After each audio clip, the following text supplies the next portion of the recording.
Apple's iPhone event just happened yesterday and they finally unveiled their iPhone 12 lineup.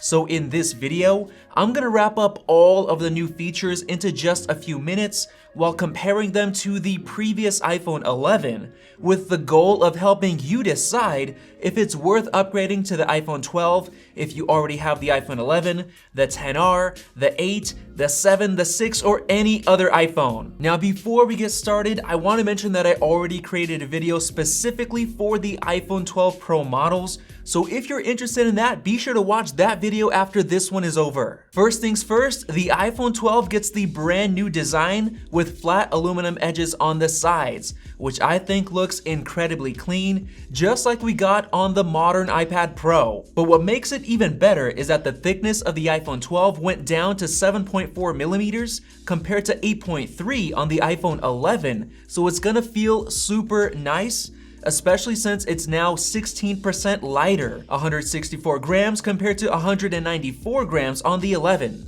And because of the flat sides, the glass on the front is no longer curved, which allowed Apple to make the bezels thinner while keeping the same 6.1-inch display size, which leads to a 15% smaller and more compact phone. And by the way, the thinner bezels make the notch look smaller, while it physically isn't, so keep that in mind. Now I do want to mention that for the first time ever, there's also the new iPhone 12 mini, which comes with a 5.4-inch display, making it much smaller and lighter, being a great choice for kids or people with smaller hands. But keep in mind that the battery life isn't going to be as good. But other than the size, the mini is literally identical to the regular 12 in terms of the features and the specs.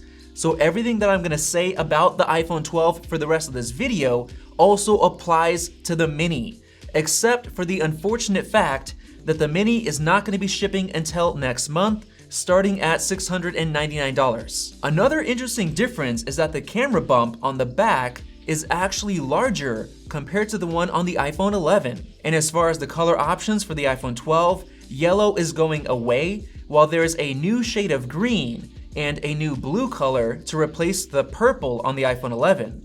And while they still have product red, it looks quite a bit lighter than the iPhone 11 version. Now perhaps the most shocking feature is the display.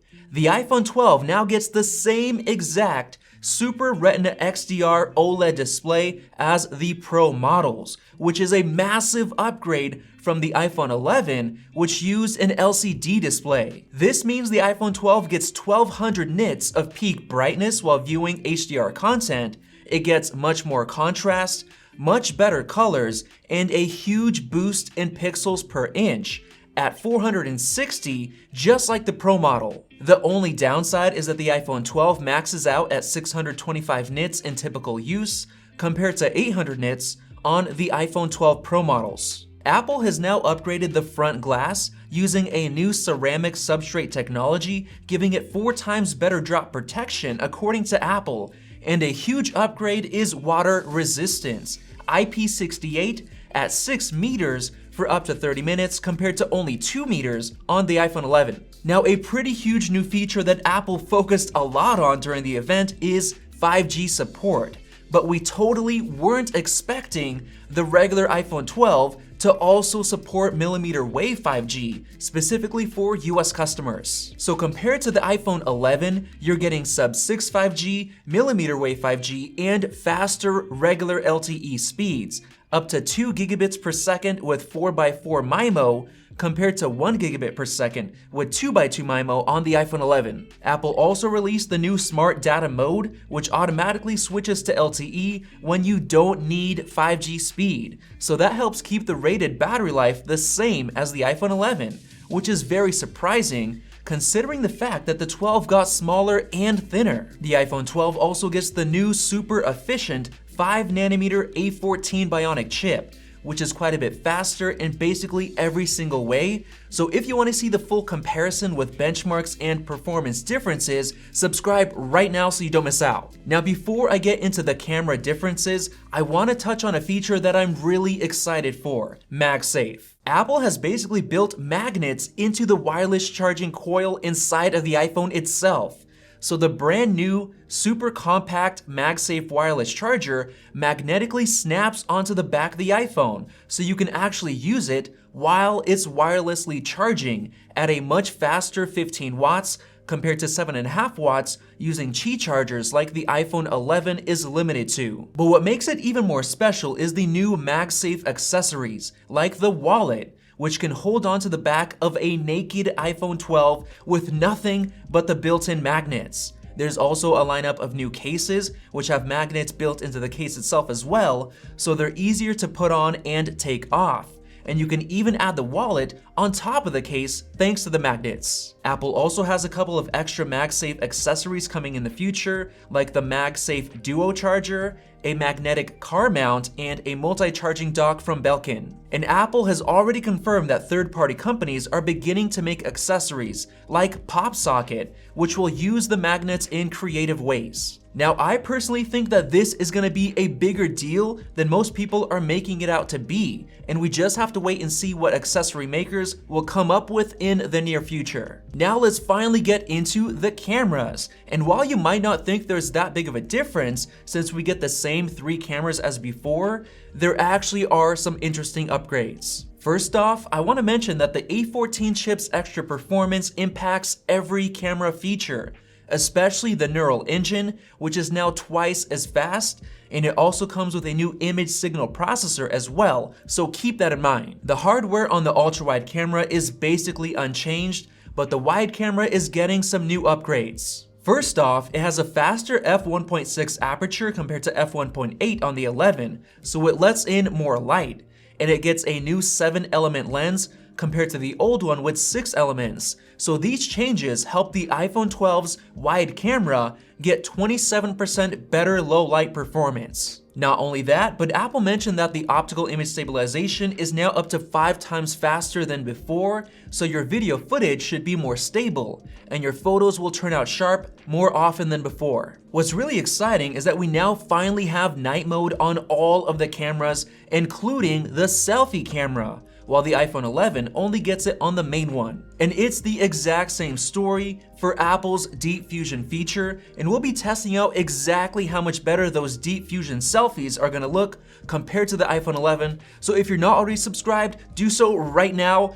And by the way, thank you guys for helping us finally reach 400,000 subscribers, so let's go for 500K. The iPhone 12 also gets the 3rd generation of Smart HDR with scene detection, so you're not only getting improved dynamic range, but it now looks at and adjusts various parts of the scene instead of just your face in the background like it did on the iPhone 11. In terms of video recording, we now get a new night mode time-lapse feature, and you can now record in the new Dolby Vision HDR mode at up to 30 frames per second, compared to 60 FPS on the Pro models, but we're not really sure how big of a deal this will be for most people. Alright, so there you guys go. Those are all the changes and new features compared to last year's iPhone 11. So now let's get into if it's actually worth upgrading. First off, if you have the iPhone XR or older, like the iPhone 6, 7, or the 8, then I would 100% recommend upgrading because the value of the iPhone 12 is just insane for the price. And the camera quality is so much better than even the iPhone XR. And people who love smaller iPhones can now get the Mini, which gets identical features and specs as the iPhone 12. But by far, the most difficult upgrade decision is if you already have the iPhone 11, so let's get into the features that will actually matter in the real world. While you might not care about 5G, it could actually make a huge difference in day-to-day use. The best 4G LTE speed we've ever got on the iPhone 11 Pro Max using T-Mobile has been around 59 megabits per second, even with full bars. And very recently, speed tests have been released, showing mid-band 5G on T-Mobile's network using the iPhone 12, reaching speeds of up to 621 megabits per second, and that's not even sub-6 5G. On top of that, I do want to remind you that regular LTE is getting twice as fast compared to the iPhone 11, so there's a very good chance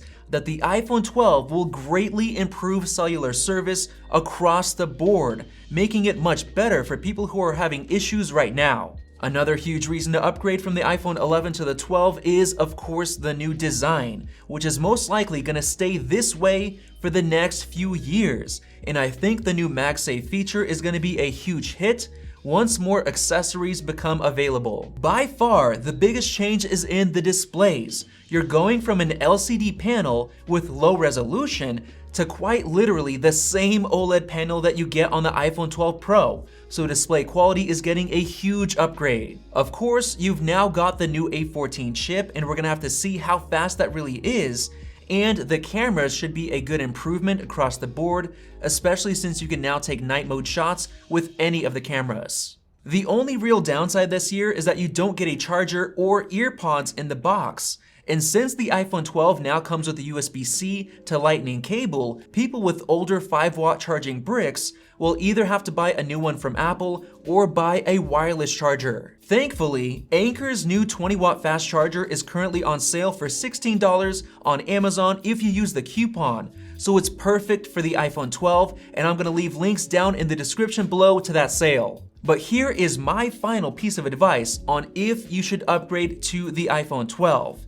In my opinion, there is a much bigger difference going from the iPhone 11 to the 12 compared to last year when we went from the XR to the 11. And frankly, I'm shocked at how much value Apple packed into the 12 compared to the Pro, which only gets a couple of extra features like the telephoto lens. So in my opinion, the 6.1-inch iPhone 12 is the star of the show, and I think a ton of people are gonna be upgrading from older iPhones. If this video was helpful, go ahead and tap the like button and click the circle above to subscribe for our hands-on full comparison videos, like our unbiased camera comparison. And if you're thinking about upgrading to the iPhone 12 Pro models, check out that video right over there. Thanks for watching, and we'll see you in the next one.